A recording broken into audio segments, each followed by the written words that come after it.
Hope everyone had a great holiday. Hey, safe one. Happy New Year. We have a couple of proclamations this evening. If everyone wants to join me down here.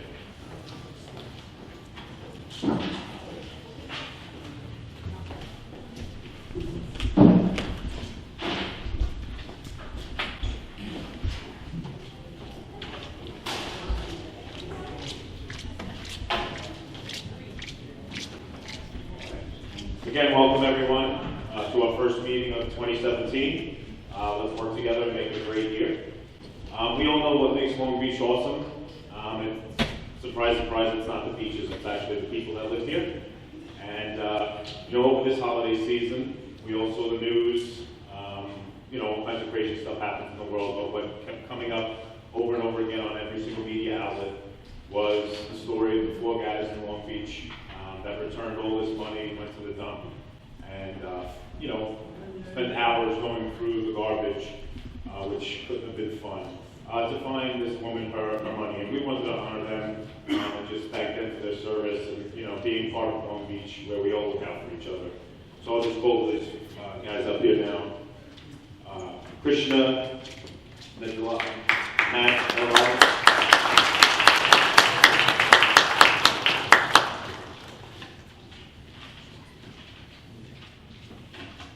Sean Lewis. Sean Lewis couldn't make it this evening. Mark Compton.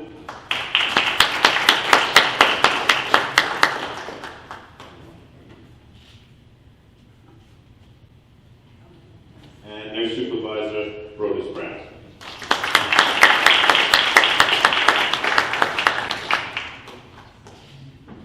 So guys, on behalf of Long Beach, thank you for your effort. I hope you had a great holiday with your family and a happy 2017.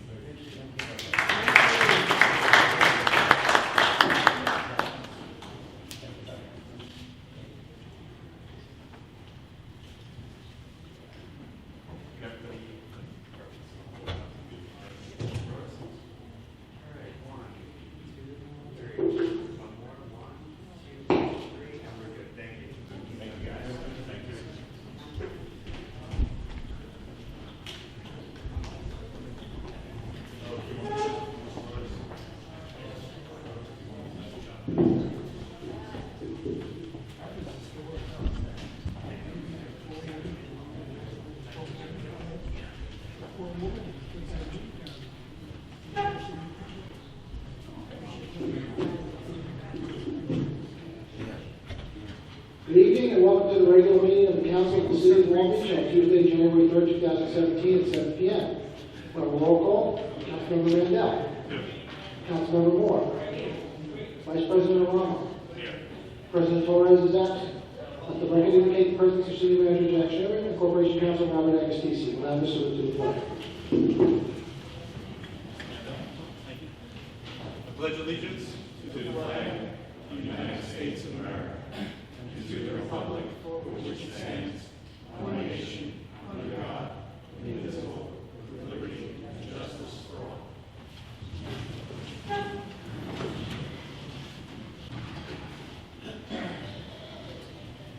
All righty. Once again, good evening, and I'll ask the city manager to give us the city update. Okay, Happy New Year, everybody. Hope everybody had a great holiday. As always, the city hosted several terrific holiday events, ranging from the tree and menorah lighting to first night of New Year's Eve, and now everybody's excited to get back to work. As you're probably aware, Councilwoman Goggin is now Judge Goggin. We congratulate her on her new position and wish her the best going forward. City Clerk's office has announced that 2017 resident parking permits are on sale now. Permits may be purchased at the clerk's office on the 3rd floor, Monday through Friday, 9 to 5, or by mail. As a reminder, new for 2017, the city's Carry Out Bag Ordinance will take effect in April, on Earth Day, April 22nd. In the past few weeks, the city and members of our Environmental Advisory Board have visited Long Beach High School and Middle School to inform students about this ordinance and work with them. And we'll continue our educational outreach in the coming weeks, as well as, of course, other outreach to businesses and beyond. Encouraging everyone to get into the habit now and bring their own reusable bags when shopping in Long Beach. Coming up on January 16th, the city will be participating in the annual Martin Luther King Day Parade at 11:30 a.m. parade steps off from Laurelton Boulevard. There'll be a ceremony, I believe, before, as well as a ceremony after.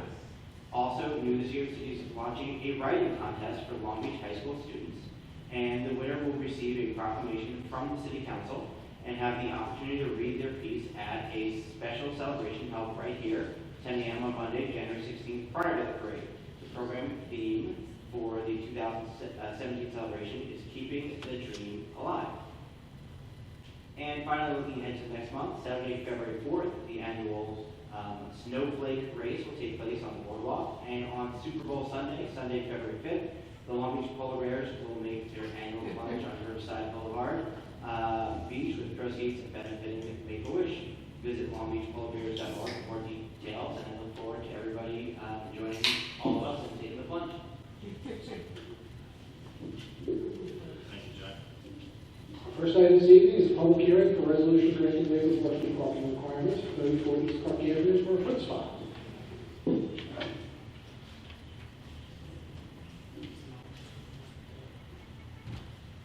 Hi, how are you doing? Good evening. Could you state your name and address for the record? Yeah, my name is Jimmy. I'm renovating at Jimmy House at 33 Parkland.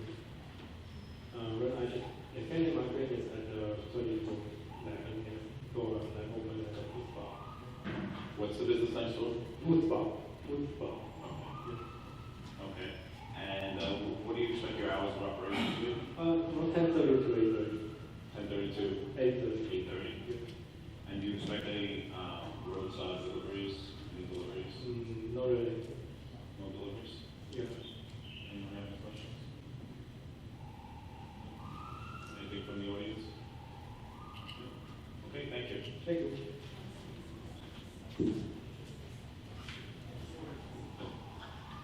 Okay, we'll close that public hearing.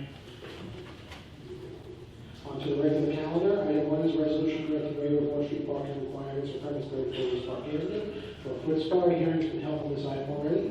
Item 2 is a resolution authorizing the city manager to purchase various chemicals for the water purification plant for the lowest responsible bidders. Okay, this item is awarded on an annual basis, giving the city the ability to purchase these chemicals on an as-needed basis at the lowest prices available.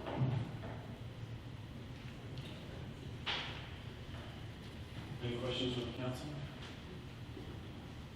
Any questions from the public?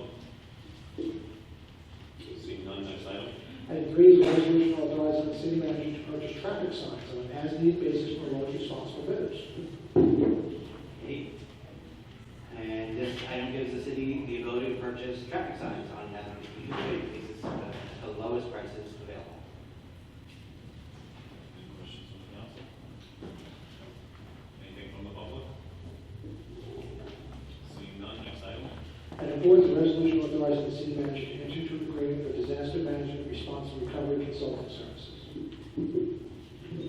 Okay, to continue to assist the city in its recovery from Superstorm Sandy, its recovery plan, and maximizing reimbursement from FEMA, this agreement will be reviewed by FEMA in order to ensure that it meets all of FEMA requirements. Is this covered by?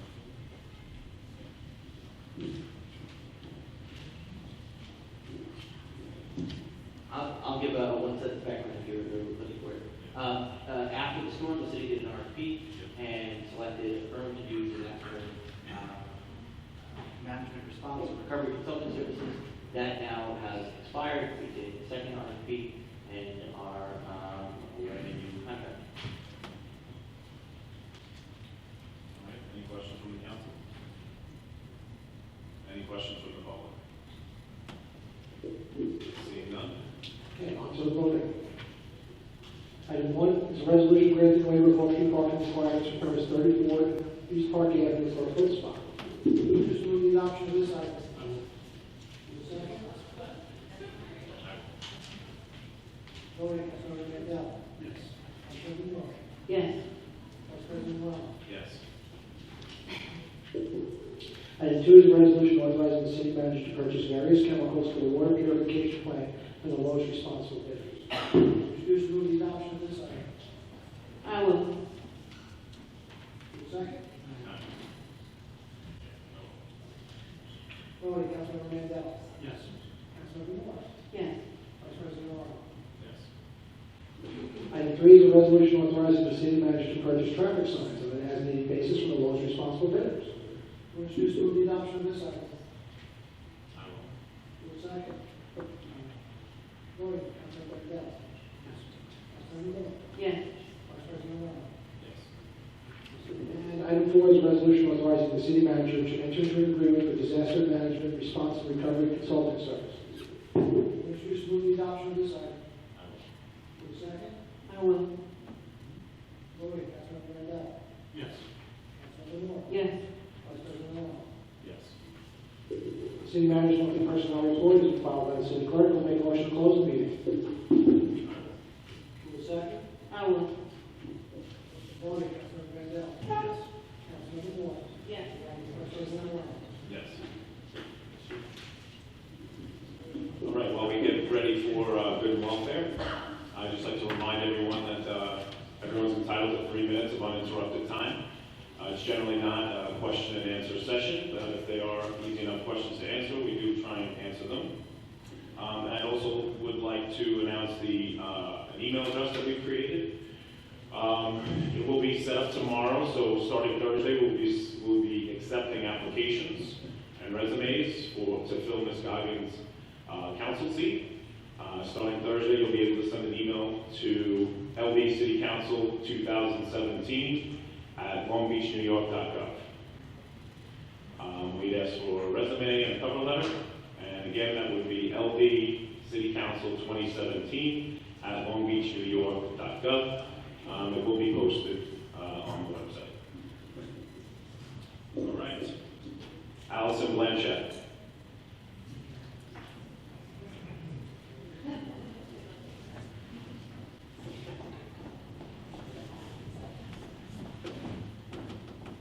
Hello, happy New Year, everyone.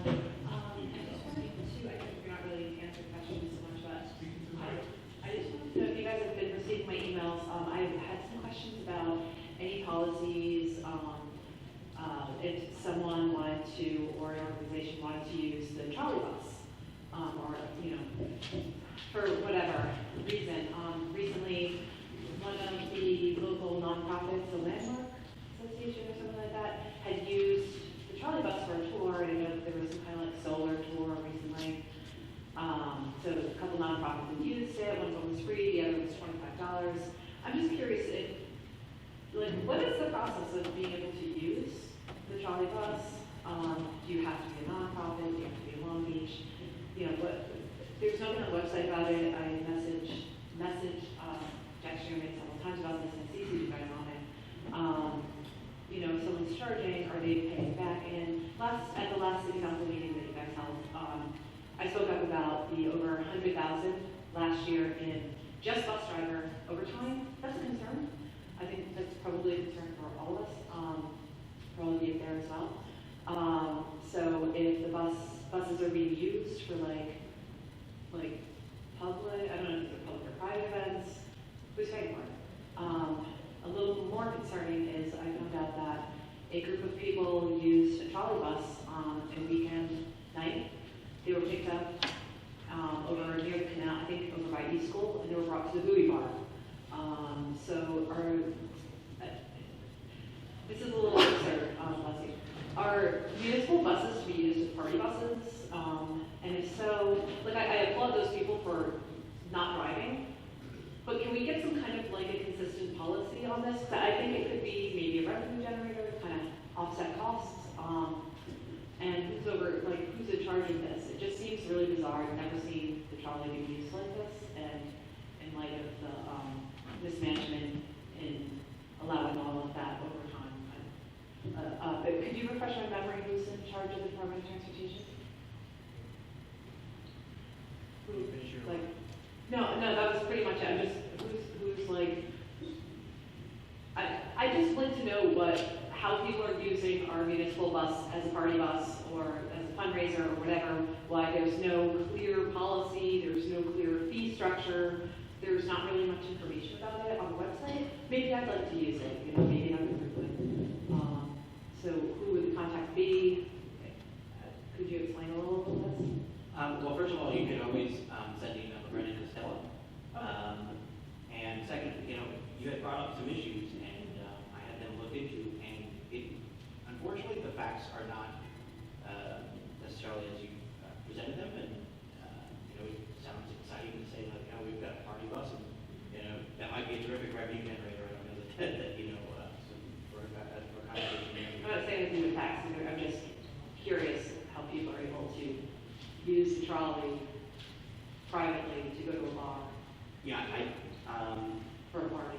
I don't believe that that's exactly what took place, but You're looking into it? Okay, if someone could respond to my emails, it'd be really great, 'cause I've sent several and I haven't had any kind of response. Thank you. Thank you, Ms. Blanchett. Phil Schlitz.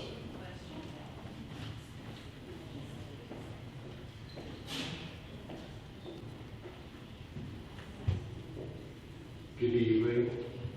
Happy New Year, City Council and City Council President and all of me. I just want to finish one thing that I said at the last meeting, and that was the rotation of the officers here. And I did more research and found it not to be that there is a law. A law is something that you have it written, and it's on the books, and I couldn't find anything on it. So I just want to clear that up because someone had asked me. So that's just the way the law is. You can't argue the law unless you change it or whatever. But that is what it is. Secondly, at the last meeting, a woman spoke to the City Council here and talked about carbon monoxide poisoning. If you remember, for the last 2 years, maybe 3 years, I had tried to raise this issue. And since then, Suffolk County has passed it where restaurants have to have it. And also a person at that Legal Seafood died, as I told you. And that person had a family. In fact, a little story like I told you last time, that person also let this family come in who had a problem with certain food allergies and wanted to make sure that they were welcome and could be accounted for. And that person who passed away did accommodate that person. And then last year, almost right next door to that establishment, another person, actually 5 people got sick and had to go to the hospital. And they took care of that.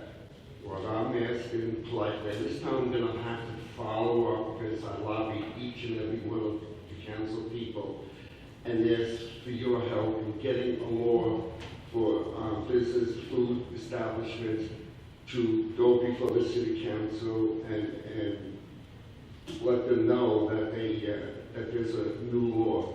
And I would like that law to generate within your caucus as a City Council, and you're all Democrats, I like that. And so you should be able to understand what I'm trying to say.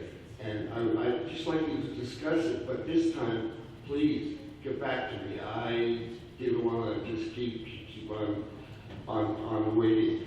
And I think people need this law. You don't want to get a phone call from the police department and the fire department who does a great job for the city, and let them, they might let you know there's something negative happened. You don't want to get that call. So I'm finishing up. So it's like Russian roulette. We can't let this happen. We have to put a stop to it now.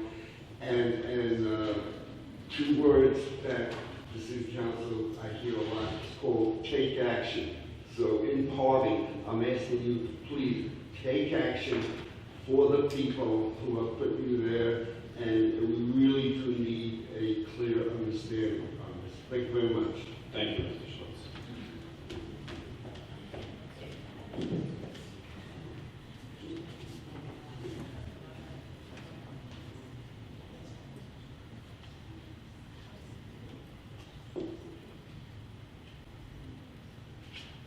Dina Fiore.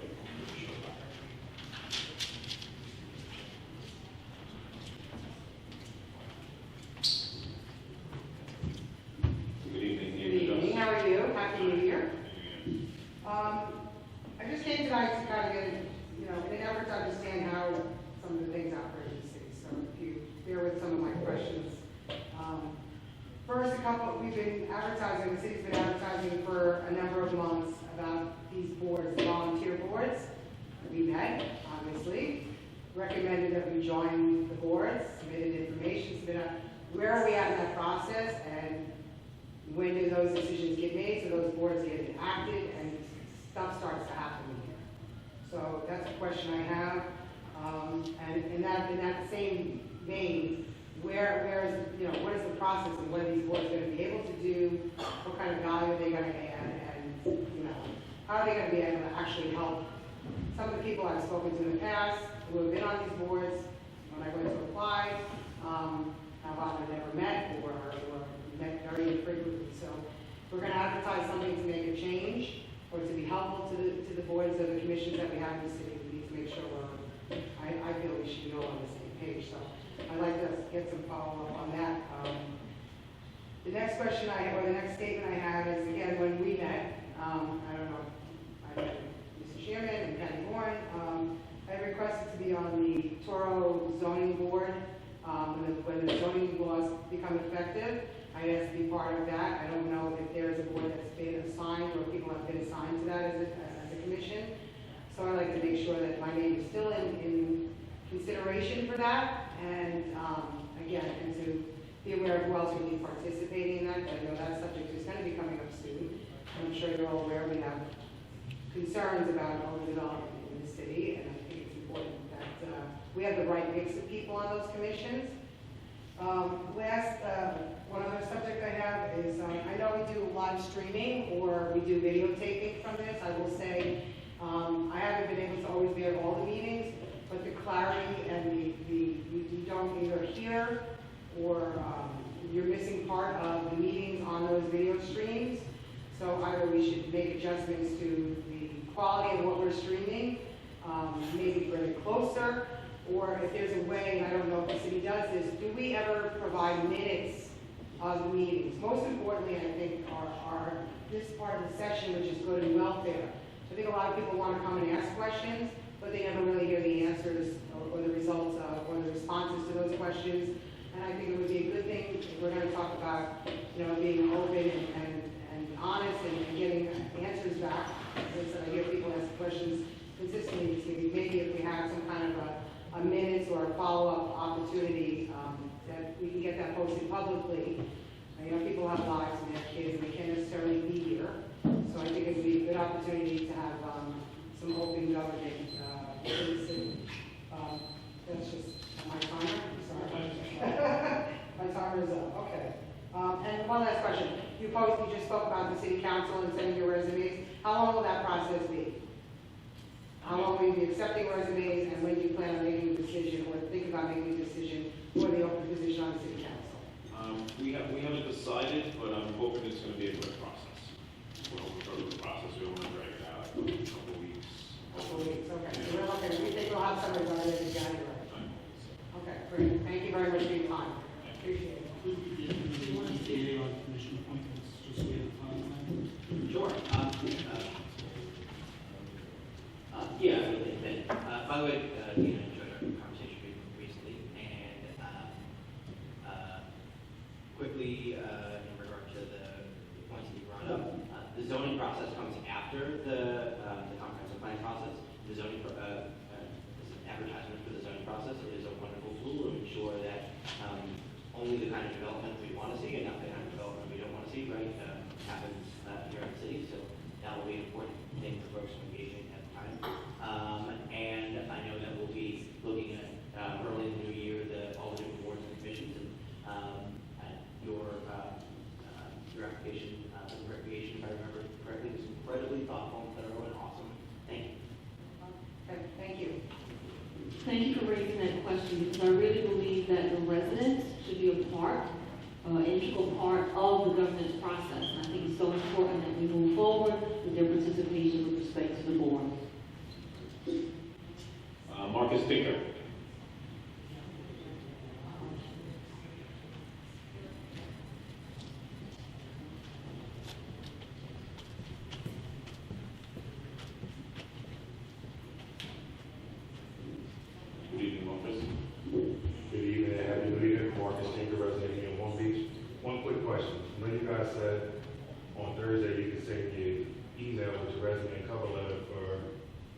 be considered for a candidate for Eileen Goggin's seat, what qualifications are you looking for in anybody who's actually looking to take that position? Because no one's ever said, okay, you need this kind of educational background, you need public service experience. What kind of experience are you guys looking for someone that? I mean, the only requirement is that you've been a resident of Long Beach for 2 years. That's really the only requirement. That's it. Yeah, I mean, we all have our personal desires of a team member and someone that shares our vision, I suppose. But there's no actual, requirements. There should be a requirement, because if you're a public service person, you should have a history of public service. I You agree. know, if you never have a track record of public service, you don't know how to handle the needs of the residents. That's just a consideration. Right. And one would assume that the council would appoint that person or, So you guys have ruled out doing a special No. election, it's going to be appointment pretty much. the charter is very clear that we're going to appoint to fill this vacancy. Very good. Okay. Mary Bolasevich.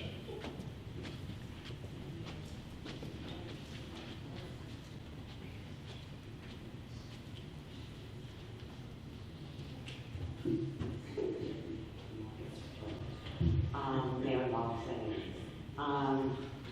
Happy New Year. I'm here because I spent the last couple of days texting everybody back that wanted to know why we didn't have sanitation pickup in the East End. And quite frankly, I think I brought it up once before, we go a whole week, and most holidays are on a Monday or celebrated on a Monday. And years back, we used to have Tuesday, everyone got picked up after a holiday. Now we're down to 2 days, and if, especially a holiday, you have a lot of trash. We're sitting there with it for a week, a whole week. People, if you go down east, everyone had their trash out Sunday night. There was no calendar to go by. And quite honestly, a lot of bags were ripped, the wind and everything. There's trash all over. And we at the Northeast Bay, we're working with Mr. Brown, Brothers, and he's been very helpful with the stores.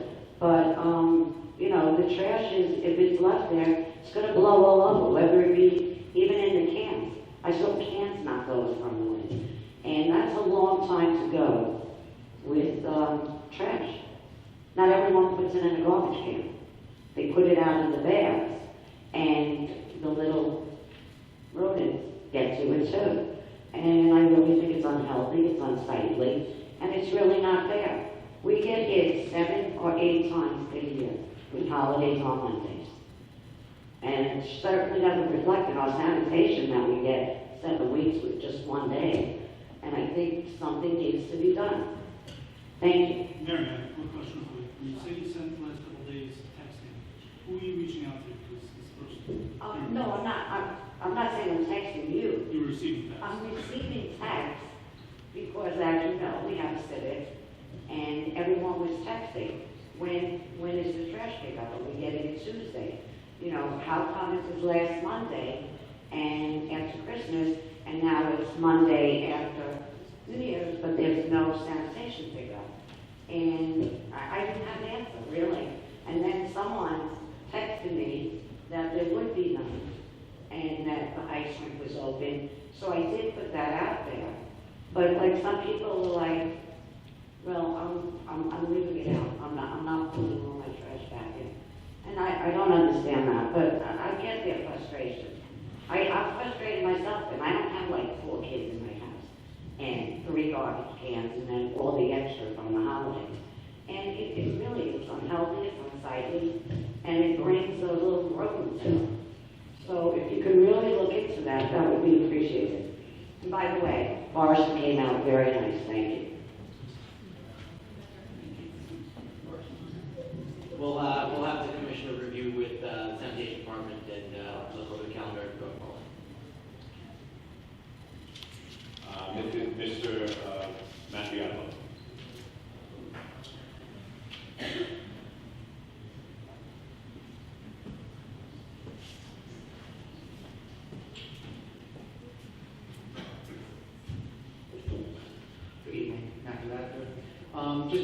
questions, or just follow-up questions. A few months ago, I asked about the painting mural on the garage, city garage on Long Beach Boulevard. Was there any progress? Was that mentioned to the Art Council? And the second question is, I know with last year's budget, overtime was a big concern, and it was stated that there was saving that's put into this year's budget, and to make sure that we don't go over the overtime costs. Just kind of curious how we take a look at it, to see if those savings are working, are the overtime costs in the parameters of the budget, and so forth. Matt, I don't want to mention, I know they're on the art stuff, that I know that Member Serves, the Art Council was looking at that, and I don't want to misspeak, but I think that was moving forward on the garage. I wasn't expecting it to come in today, just wanted to. No, yeah, I know there was some movement on that, I don't remember the specifics. And, yes, on the overtime, and overtime is certainly something that we all watch closely, and it's a focus of constant discussion and visual. Thank you. Okay, that's it for this evening. Thank you very much. Everyone get home safe.